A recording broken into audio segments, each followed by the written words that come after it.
Anything else?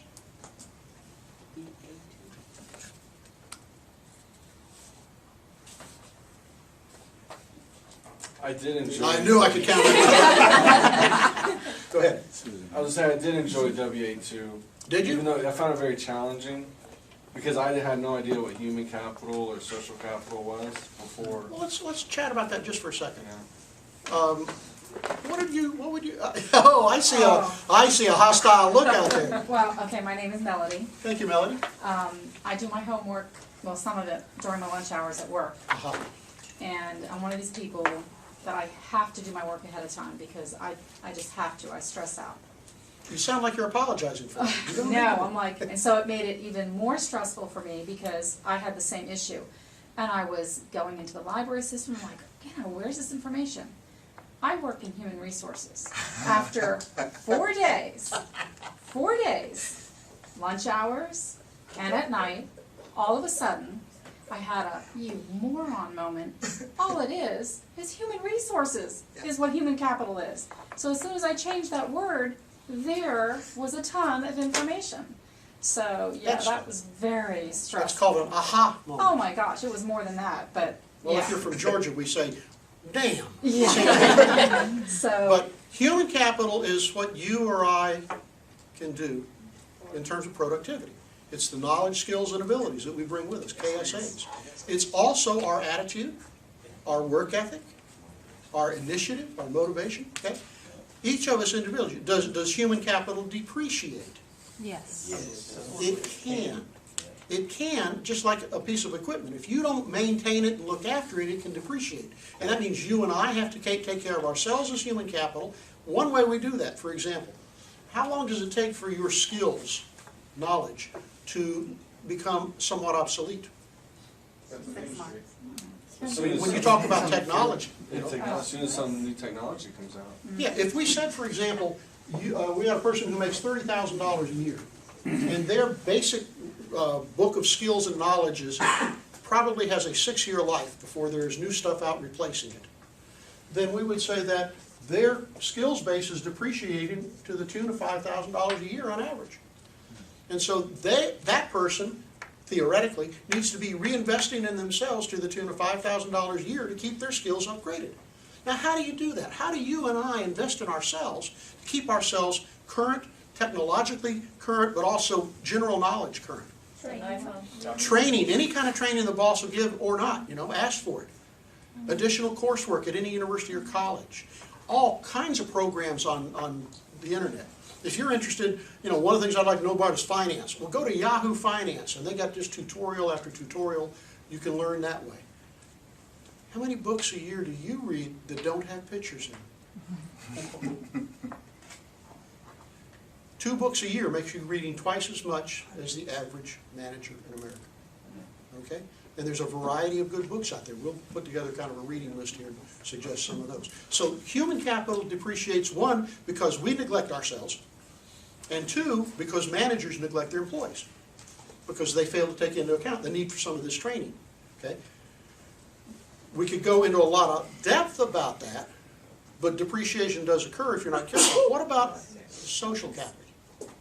It can depreciate due to technology. How? You have emails and technology that will prevent you from making social contact. Outstanding. That would be a beautiful test question. Discuss how email and other technologies can cause the depreciation of social capital in an organization.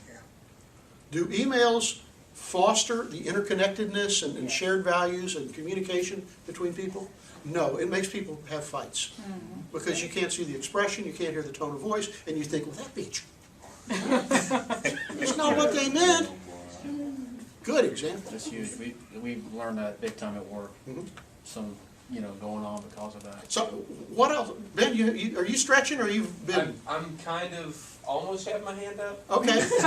You can kind of almost ask a question then. One of the things that I talked about in my paper was that companies and specifically managers need to invest both in their human capital and in their social capital of their corporation. To invest in human capital sometimes comes in the form of things like raises, but definitely things to keep and training. things to keep people's edge sharp and to keep people motivated to work there. But then you also have things like company picnics that, invest in the social capital of your company, your business, your organization. You keep your people liking each other and you keep your people liking what they do, because there's a quote in the book, the Kamiki book, that says the people who are the most qualified and basically the best at what they do are the hardest to get and the hardest to keep. Yep. John Spence, anybody remember his name? Yes. John Spence got a really good quote. It says, your best people are your most valuable resource, and your worst people are your biggest liability. People are what make things happen. Susan? I work at the Alachua County Health Department, and a couple of years ago we went through a complete breakdown in social capital and it was a trickle-down effect from the top down.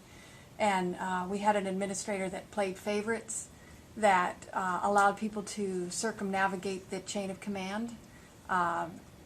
They took gossip seriously. They treated it as a source of information.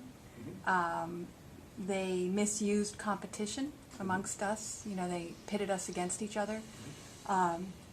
Basically just eroded the trust that had been built up over the previous administrator's tenure. So Perfect example of how social capital can be it was depreciated. demolished. You mentioned chain of command.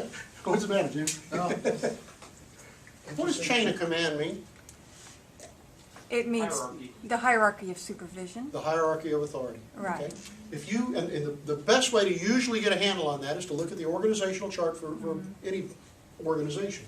And you've got maybe the top person who's supervising 3 people, and each of them is supervising a few.